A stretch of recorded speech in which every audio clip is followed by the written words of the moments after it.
Hey everyone, I'm Chase Kaufman with Great Lanes Bowling News. Before we get to the bowling, we want to express our sincerest condolences to everyone affected in the tragedy that took place on Tuesday, November 30th at Oxford High School. Justin Schilling, one of the 4 student lives lost, was a key member of the Oxford High School bowling team. Our thoughts are with Justin's friends, family, teammates, and all those who knew him.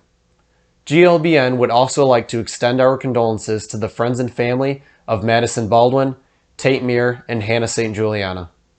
If you would like to help, please consider making a donation to the Oxford Community Memorial and Victims Fund by clicking on the link in the description below. Since the high school season is finally underway, that means matches and tournaments are finally underway as well. So let's check out the results from the Kickoff the Season Baker Invitational that took place at Royal Scot Lanes that was bowled on the Phantom pattern. Starting on the girls' side, 8 teams advanced to bracket play after 12 Baker games of qualifying. The Cardinals of Davison led the way, averaging 171.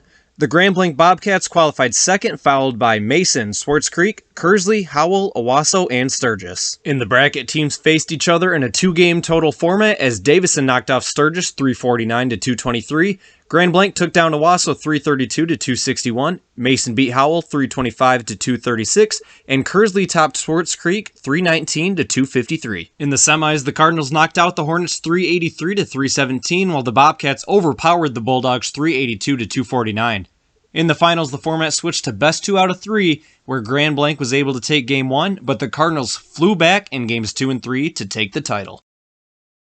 Over on the boys' side, Davison qualified for the 1 seed as well. The Flushing Raiders were the 2 seed, followed by Kearsley, Swartz Creek, Heartland, Grand Blanc, Clio, and New Lothrop. In the quarterfinals, Davison put up a 256 in Game 2 to advance against New Lothrop, 438 to 334. Flushing had a 258 in Game 2 to beat Clio 433 to 338.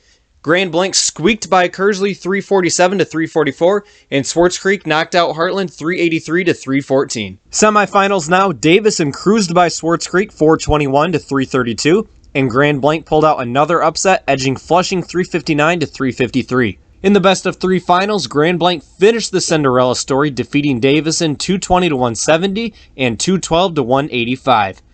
Coach Mike Martin said his team was able to strike and convert spares when they needed them the most, and it was a good all-around day for the program. Another great note from this tournament, over $400 was raised for the Oxford Community Memorial and Victims Fund, and you can help by clicking on the link in the description below and donating as well.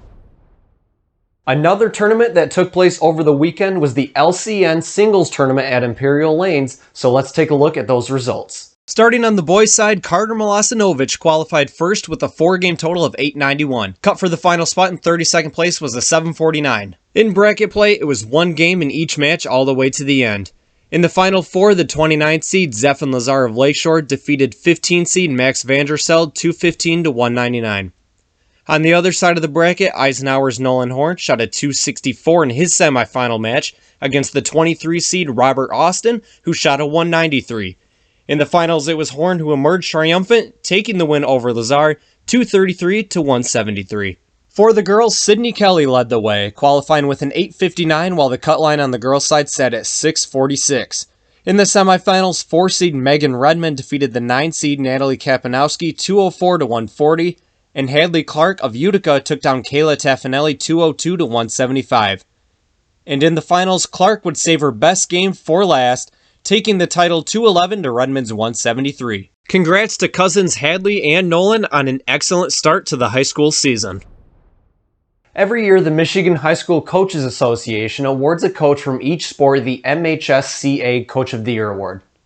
This year, Jim Delong of Lakeshore and Kathie Hahn of Salem earned this honor. I got the chance to chat with them about what this award means to them and their path leading up to this moment. First up is Coach Hahn. Kathie started coaching at Salem in 2008, and since then she has 3 state titles in 2013, 2017, and 2021. Here were her feelings when she got the notification that she would be Coach of the Year. I was really surprised when I got the email. Obviously, I think most people don't do it for any accolades for themselves. It's just for the kids. So it was very nice.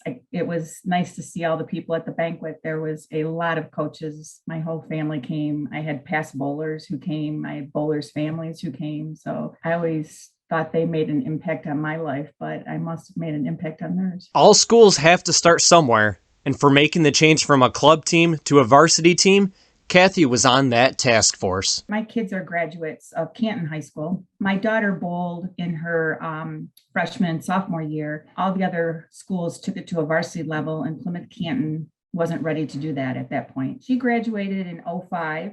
So it took from then until the 08-09 season for myself and the Canton coach to push it forward. So he and I and another lady, she was on board with us, and she did Plymouth for a few years, and then she moved out of state. So the Canton coach and I have been with it since the beginning. Kathie also noted that this award isn't just for her. For 14 years, I have had a great support system with my other coaches and great parents every year that are supportive. I always tell them, this is actually for you. It's not for me. And now that you know how she felt after getting this award, you can imagine her surprise when she found out she received a national award from the National Federation of State High School Associations as well. It's just nothing that I would ever expect. I do this because I absolutely love it.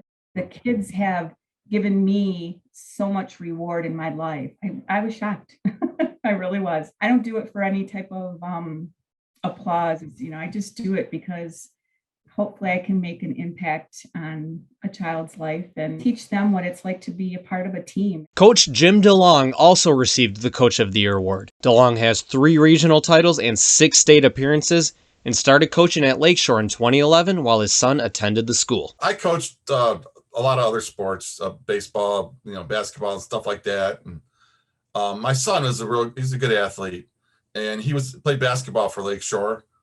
And then his junior year, he says, or sophomore year, he went and dabbled and talked to the bowling coach, and they saw him bowl and they got all excited. And then his junior year, he just said, you know what, I'm going to bowl this year.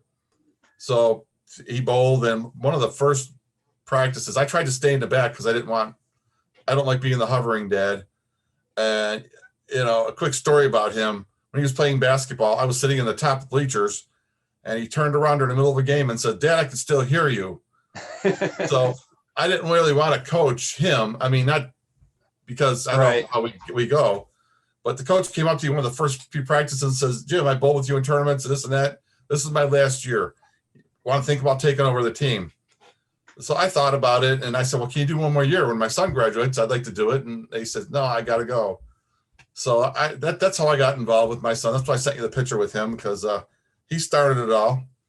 And I survived a year with my son, and I thought I'd do it for a couple of years, and now I'm on 11, and it's been a real good experience for me. Most people are either surprised or shocked that they got the notification that they'd won such an award, but Jim had a bit of a different reaction. I got the email, and I thought I was being fished, because being the treasurer position, and I get so much stuff between me and Tubby that I thought, oh, okay, what the heck they want now?